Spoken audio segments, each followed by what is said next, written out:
आज की कहानी एक ऐसी लड़की की है जिसके साथ एक रात बिताने के लिए लोग अपना सब कुछ दांव पर लगा देते हैं, और जो भी उस लड़की के साथ रात बिताता है वो खुद को बहुत ही खुशनसीब समझता है। फिर एक दिन एक किसान लड़का उसे अपने घर ले आता है। इसके बाद वो दोनों मिलकर करते हैं ऐसे ऐसे कांड जिसे देखेंगे हम आज की इस कहानी में। कहानी की शुरुआत सन 1850 में कैलिफोर्निया के एक छोटे से शहर से होती है, जहां एंजेल नाम की एक बेहद खूबसूरत लड़की रहती है। लेकिन वो एक ऐसी लड़की है जिसके साथ एक रात बिताने के लिए लोगों को लॉटरी के जरिए चुना जाता है। जिसका नंबर निकलता है वो खुद को बहुत ही खुशनसीब समझता है। इसके बाद हमें एंजेल को दिखाया जाता है जो कि मजबूर और लाचार नजर आती है। उसे अपने बचपन के दिन याद आते हैं क्योंकि आज उसके पिता एलेक्स आने वाले हैं। लेकिन जब एलेक्स आता है तो वो उससे बात भी नहीं करता और कहता है कि तुम मेरी बेटी नहीं हो, इसलिए मुझसे कुछ उम्मीद भी मत रखना। एंजेल की माँ उसकी ये बात बहुत बुरी लगती है। वो कहती है कि तुम ऐसा कैसे बोल सकते हो। एलेक्स कहता है कि उसे इस दुनिया में आना ही नहीं चाहिए था। ये सुनकर नीना गुस्से में भड़क उठती है और फिर एलेक्स गुस्से में आकर उसे बहुत मारता है,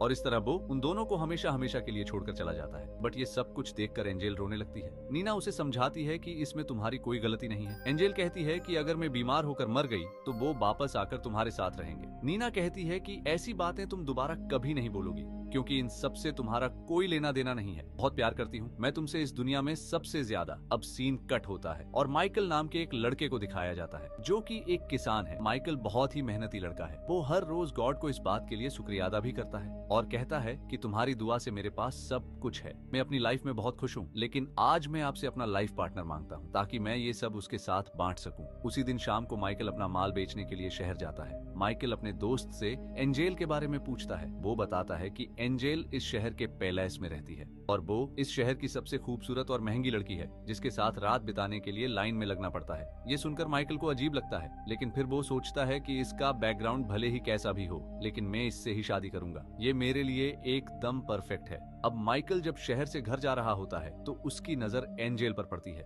जो कि खिड़की से बाहर देख रही होती है। माइकल एंजेल को देखकर वहीं रुक जाता है, लेकिन एंजेल उसको बिल्कुल भी भाव नहीं देती और वो खिड़की बंद कर लेती है। इसके बाद फिर से हमें एंजेल का पास्ट दिखाया जाता है जहां एंजेल और उसकी माँ को एलेक्स अपने घर से बाहर निकाल देता है। नीना के पास मोतियों की एक माला होती है तो वो उसे बेचने के लिए एक जौहरी के जाती है। जौहरी उस माला को चेक करता है और कहता है कि मोहतरमा ये एक हरा कांच है और कुछ नहीं। नीना कहती है कि मेरे पास और कुछ भी नहीं है। अब जौहरी उसका हाथ पकड़ता है और उसे धंधे पर लगा देता है, जिसकी वजह से नीना की तबीयत खराब हो जाती है और वो मर जाती है। अब सीन कट होता है और हमें माइकल को दिखाया जाता है जो कि एंजेल से मिलने आता है। एंजेल कहती है कि बताओ मैं तुम्हें कैसे खुश कर सकती हूँ। माइकल कहता है कि मैं तुमसे बात करने आया हूँ। मैं दूसरों की तरह नहीं बल्कि मैं तो एक मेहनती किसान हूँ और मैं तुमसे शादी करना चाहता हूँ। एंजेल ये सुनकर हंस पड़ती है और कहती है कि ये इस हफ्ते का 5वां प्रपोजल है, इसलिए क्यों ना हम वो काम करें जिसके लिए तुम आए हो। माइकल कहता है कि मैं तुम्हें एक अच्छी जिंदगी दूंगा और इस तरह माइकल का समय पूरा हो जाता है। लेकिन अगले दिन माइकल 2 गुना पैसा देकर एंजेल से फिर मिलने आता है। एंजेल कहती है कि तुम अपना पैसा और समय दोनों बर्बाद कर रहे हो, इसलिए मेरे पास आओ और अपना काम खत्म करके यहाँ से चले जाओ। माइकल कहता है कि नहीं, मैं तुमसे प्यार करता हूँ और तुमसे शादी करना चाहता हूँ, तुम समझती क्यों नहीं। एंजेल कहती है कि सच तो ये है कि मैं कभी भी तुम्हारी नहीं हो सकती। इतने में माइकल का समय खत्म हो जाता है और बॉडीगार्ड आकर उसे बाहर निकाल देता है। अब आगे माइकल का दोस्त उसे समझाता है कि एंजेल तेरे लिए ठीक नहीं है, लेकिन माइकल उसकी एक नहीं सुनता और कहता है कि मैं एक बार और ट्राई करना चाहता हूँ, और वो फिर से एंजेल से मिलने पहुंच जाता है। एंजेल कहती है कि तुम फिर से आ गए। माइकल कहता है कि तुम्हें ये जगह पसंद है जहाँ हर रोज एक शराबी लॉटरी के जरिए तुम्हारे साथ रात बिताता है। एंजेल कहती है कि मैंने तुमसे कहा कि तुम मेरी परवाह करो, वैसे भी मैं तुम्हारे लिए कुछ भी महसूस नहीं करती।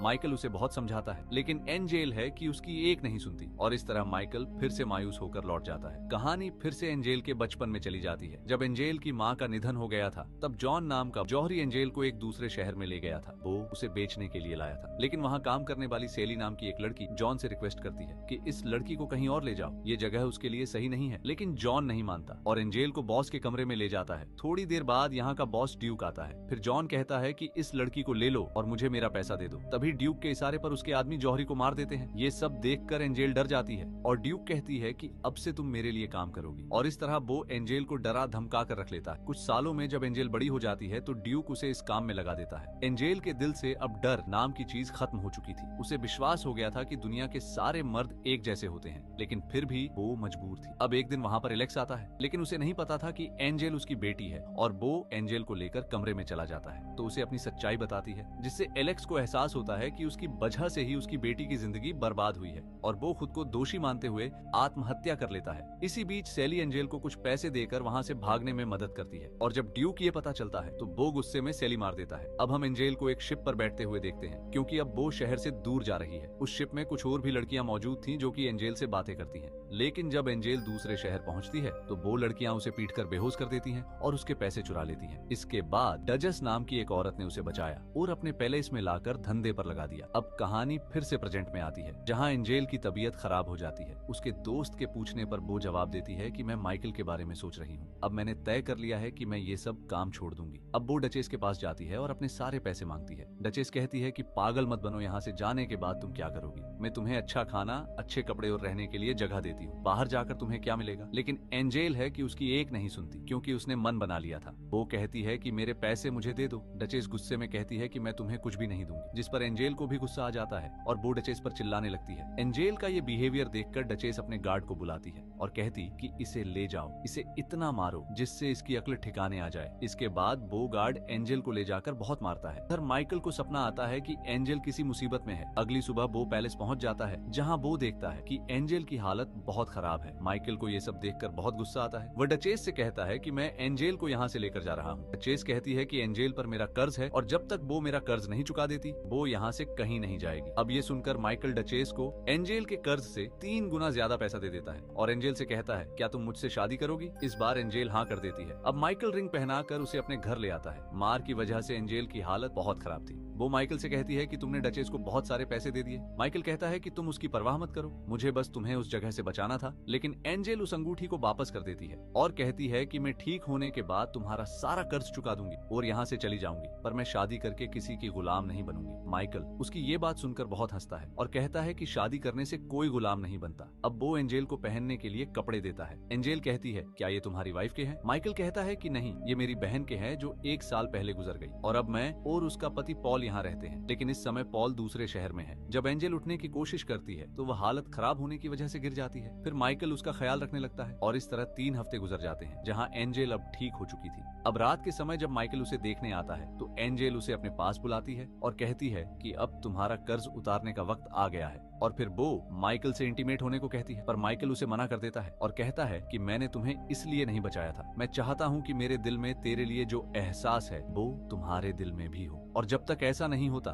तब तक मैं तुम्हारे करीब नहीं आऊंगा। एंजेल कहती है कि तुम अक्सर गॉड से बातें करते रहते हो, लेकिन मेरी मम्मी ने भी बहुत प्रार्थना की बट ईश्वर ने उनकी नहीं सुनी। उन्हें हमारी कोई परवाह नहीं है। तो अगर तुम कह रहे हो कि ईश्वर ने तुम्हें शादी करने के लिए कहा तो शायद तुम्हारे लिए सजा है, क्योंकि वो सबके साथ ऐसा ही करते हैं। अगली सुबह जब माइकल फार्म पर काम कर रहा था तो एंजेल उससे जाकर कहती है कि मैं तुम्हारी बीवी वाला काम नहीं संभाल सकती, लेकिन जब तक यहाँ हूँ तुम्हारे साथ फार्म में काम कर सकती हूँ, जिस पर माइकल भी मान जाता है। इसके बाद वो खेती की कई चीजें सीखता है, जैसे मछली पकड़ना, मुर्गी पालना और उसके साथ साथ बनाना भी सिखाता है। अब इन सब कामों में एंजेल को भी मजा आने लगता है। अब रात को एंजेल माइकल से कहती है कि आ जाओ, यहाँ 2 लोगों की जगह है, लेकिन माइकल उसके पास जाने से मना कर देता है और कहता है कि अभी तुम तैयार नहीं हो। जिस दिन तुम पूरी तरह से तैयार होगी उस दिन मैं तुम्हारे पास जरूर आऊंगा। अब सुबह होने से पहले माइकल एंजेल को जगाता है और कहता है कि चलो हमें कहीं जाना है। एंजेल कहती है कि अब रात को कहाँ ले जाओगे, जिसके बाद माइकल उसे एक पहाड़ी पर ले जाता है और वहाँ से खूबसूरत सनराइज दिखता है और फिर कहता है कि मैं तुम्हें ऐसी ही जिंदगी देना चाहता हूँ जिसमें बहुत सारे रंग होंगे, ठीक इसी सनराइज की तरह। जिस पर एंजेल कहती है कि अगर तुम मेरी जिंदगी का आधा सच भी जान लोगे तो मुझसे नफरत करने लगोगे। इस पर माइकल कहता है कि वो जिंदगी तुमने नहीं चुनी थी, लेकिन अब तुम मन चाही जिंदगी चुन सकती हो। पर एंजेल कहती है मुझे पता भी नहीं मैं यहाँ पर क्यों हूँ, तुम मुझे अपनी बीवी तो मानते हो पर मेरे करीब नहीं आते। माइकल कहता है कि मैं बस इंतजार कर रहा था तुम्हारे दिल में वो एहसास होने का। इसके बाद ये दोनों किस करते हैं और फिर घर आ जाते हैं। घर आकर पहली बार माइकल इंटीमेट हो जाता है और दोनों इस पल को खूब एंजॉय करते हैं। अब अगले दिन वहाँ पर पॉल आ जाता है। माइकल पॉल को देखते ही गले लग जाता है। पॉल अपने काम से दूसरे शहर गया था, इसीलिए वो बहुत दिनों बाद लौटा है। अब दोनों एक दूसरे के हाल चाल पूछते हैं, जिस पर माइकल कहता है कि मैंने शादी कर ली है। पॉल कहता कि इसके लिए तुम्हें बहुत बहुत बधाई हो। इसके बाद जब पॉल को एंजेल से मिल पाता है तो उसे देखकर पहचान लेता है। फिर माइकल के जाने के बाद वो एंजेल से बात करता है और कहता है मैं अच्छे से जानता हूँ तुम कौन हो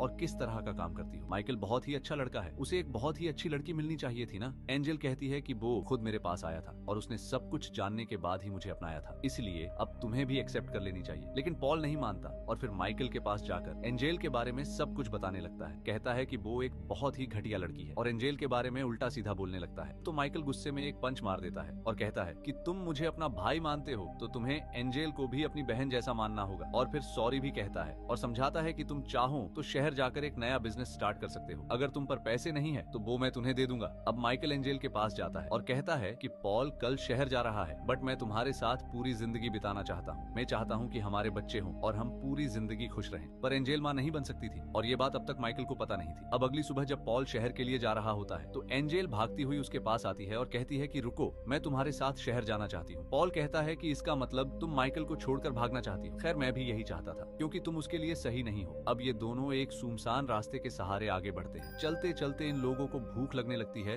तो ये लोग रास्ते में रुक जाते हैं, जहाँ पॉल के मन में एंजेल के प्रति गंदे विचार आने लगते हैं। वो एंजेल से कहता है कि अगर तुम यहाँ से आगे जाना चाहती हो तो तुम्हें इसकी कीमत चुकानी होगी। एंजेल कहती है क्या चल रहा है तुम्हारे दिमाग में? पॉल बताता है कि मैं उस पैलेस में कभी ऊपर तक नहीं पहुँच पाया, लेकिन हमेशा सोचता था कि एंजेल के अंदर तक पहुंचकर न जाने कैसा लगता होगा। जिस पर एंजेल कहती है कि चलो फिर आज देख लो, क्योंकि इसके बाद हमें शहर भी जाना है। अब पॉल एंजेल का हाथ पकड़कर पेड़ के पीछे ले जाता है और उसके साथ इंटीमेट हो जाता है। इस बार एंजेल को उल्टियां भी आती है, पर वो मजबूर थी क्योंकि उसे शहर जाना था। इसके बाद ये लोग शहर पहुंच जाते हैं, जहां एंजेल पॉल से कहती है कि पता है मैंने अपनी असलियत कभी किसी से नहीं छुपाई, पर तुमने तो अपने भाई के साथ विश्वासघात किया है। उसने तुम्हें क्या कुछ नहीं दिया, पर इसके बावजूद भी आज तुमने उसकी बीवी भी ले ली और खुद को उसका भाई कहते हो। पॉल को उसकी ये बात अच्छी नहीं लगती तो वो उसे बीच रास्ते में छोड़कर चला जाता है। अब एंजेल जब शहर पहुंचती है तो वो देखती है कि जिस पैलेस में वो काम करती थी वो अब पूरी तरह से जल चुका है। इसलिए एंजेल पास ही के एक पैलेस में पहुंच जाती है और वहां के मालिक से उसके पैलेस में काम करने के लिए कहती है। पैलेस का मालिक एंजेल को काम पर रख लेता है क्योंकि वह जानता है कि एंजेल को पाने के लिए लोग 2 से 3 गुना पैसा देने से भी नहीं कतराते। इधर पॉल माइकल को बताता है कि तुम्हारी बीवी भाग गई है। पॉल के इतना कहते ही माइकल शहर आ जाता है और एंजेल को उस पैलेस से निकालकर फिर से अपने घर ले आता है। माइकल अब पूरी तरह से थक चुका था तो वो एक कोने में बैठकर रोने लगता है क्योंकि वो एंजेल से बहुत प्यार करता है, बट एंजेल है कि उसके लिए कुछ भी फील नहीं करती। माइकल को रोता देख एंजेल को भी बहुत बुरा लगता है तो वो सुबह होते ही नदी में जाकर अपने पूरे शरीर को जोर जोर से रगड़ने लगती है। तभी उसके पास माइकल आता है और कहता है कि तुम मेरी तरफ देखो, मैंने तुम्हें माफ किया, इसलिए अब घर चलो। लेकिन वो जानती है कि माइकल को उसके अतीत के बारे में कुछ भी नहीं पता है। फिर वो दोनों रास्ते से गुजरते समय कुछ लोगों को देखते हैं। वो एक फैमिली थी और उनकी माँ एलिजाबेथ प्रेग्नेंट थी। उनका अपना घर नहीं था तो वो कहीं दूसरी जगह रहने के लिए जा रहे थे, इसलिए माइकल और एंजेल उनका ख्याल रखने के लिए अपने घर ले आते हैं और उन्हें खाना देते हैं। वो उनके बहुत शुक्रगुजार होते हैं और उनकी मरियम नाम की एक बड़ी बेटी भी थी जो एंजेल से पूछती है कि तुम और माइकल कैसे मिले थे। तो एंजेल उसे बता देती है कि वो पहले क्या थी और किस तरह वो दोनों मिले थे। इसी बीच वो दोनों अच्छे दोस्त बन जाते हैं। अब ऐसे ही समय गुजरने लगता है और एलिजाबेथ एक बेटे को जन्म देती है जिससे सभी बहुत खुश होते हैं। माइकल और मरियम दोनों मिलकर उस बच्चे का ख्याल रख रहे थे, जिसे देखकर एंजेल को लगता है कि माइकल और मरियम की जोड़ी बहुत अच्छी रहेगी। अब रात को मरियम के पिता सबको बताते हैं कि उन्होंने पॉल से कुछ जमीन खरीद ली है और अब वो सब मिलकर यही रहेंगे। अगले दिन जब माइकल और एंजेल खेत में होते हैं तो एंजेल माइकल से कहती है कि मरियम बहुत ही अच्छी लड़की है, वो तुम्हारे साथ बहुत अच्छी लगेगी। इस पर माइकल कहता है कि मैं तुमसे प्यार करता हूँ और हम दोनों के बीच कोई नहीं आ सकता। इसके बाद एंजेल उसे वो सच बता देती है कि ड्यूक ने एक से उसका जबरदस्ती ऑपरेशन करवाया था जिससे वो कभी भी माँ नहीं बन सकती। माइकल कहता है कि तुम जैसी भी हो मुझे उससे कोई फर्क नहीं पड़ता, मैं तुमसे बहुत प्यार करता हूँ और ये कभी भी नहीं बदलेगा। और हाँ, हमें उम्मीद नहीं छोड़नी चाहिए क्योंकि गॉड हमारे साथ है। पर एंजेल ने ये मान लिया था कि ऐसा कुछ भी नहीं होने होगा, ना माँ बन सकती है और न ही अच्छी बीवी। उसके बाद हम दोनों को डिनर करते हुए देखते हैं जहाँ एंजेल कहती है कि मुझे उस जगह ले चलो जहाँ पर हमने सनराइज देखा था। फिर दोनों वहाँ जाकर सनसेट देखते हैं और इस पल को यादगार बनाने के लिए वो दोनों वहीं पर एंटीमेट हो जाते हैं। अब अगली सुबह एंजेल मरियम को एक लेटर लिखती है जिस पर माइकल की अंगूठी रखकर सबके जागने से पहले एक आदमी के साथ शहर चली जाती है। इसके बाद मरियम को वह लेटर मिलता है जिसमें लिखा होता है कि माइकल और मरियम की एक खूबसूरत जोड़ी बन सकती है और वह हमेशा खुश रहेंगे। फिर मरियम वो लेटर माइकल को दिखाती है और कहती है कि तुम्हें जाकर उसे रोकना चाहिए, पर माइकल कहता है कि मैंने उसके लिए सब कुछ किया और उसे अपने प्यार का एहसास भी दिलाया, ये उसकी जिंदगी है, इसलिए अब वापस आने का फैसला भी उसी को करना होगा। वहीं एंजेल शहर के एक होटल में पहुंचती है और होटल के ऑनर से कहती है कि अगर आपको एक कुक की जरूरत हो तो मैं ये काम कर सकती हूँ, पर मुझे यहाँ रहने के लिए जगह भी चाहिए। ये सुनकर होटल ऑनर मान जाता है। अब एंजेल वहाँ काम पर लग जाती है, पर उसी दिन ड्यूक का एक आदमी उसे वहाँ काम करते हुए देख लेता है। उसी रात होटल में आग लग जाती है और सब कुछ जल जाता है। अगले दिन एंजल जले हुए सामान को समेट रही होती है कि तभी वहाँ ड्यूक आ जाता है और कहता है कि कितने अरसे के बाद देख रहा। एंजल कहती है, क्या कैलिफोर्निया से इतनी दूर तुम मुझे ढूंढने आए हैं? ड्यूक कहता है कि तुम तो जानती ही हो लोग तुम्हारे कितने दीवाने हैं, वो तुम्हें पाने के लिए 10 गुना पैसा देने के लिए भी राजी हो जाते हैं, इसीलिए मुझे तुम्हें ढूंढना ही पड़ा। पर एंजल कहती है कि तुम मेरे साथ जबरदस्ती नहीं कर सकते। इसके बाद ड्यूक बताता है कि कल रात होटल में मैंने ही आग लगवाई थी और अगर तुम नहीं मानती हो तो मैं इस होटल के मालिक को भी मरवा दूंगा। इसके बाद एंजल न चाहते हुए भी उसके साथ चली जाती है, लेकिन वो वहाँ जाकर देखती है कि ड्यूक के पास 2 छोटी छोटी लड़कियां हैं जिसके साथ वो उसी की तरह जबरदस्ती करता है। ये देखकर एंजल कहती है कि तुम्हें इतनी छोटी लड़कियां इसलिए पसंद है ना क्योंकि तुम बड़ी लड़कियों को हैंडल नहीं कर सकते। ड्यूक उसे धमकाते हुए कहता है कि अगर तुम मेरे खिलाफ गई या भागने की कोशिश की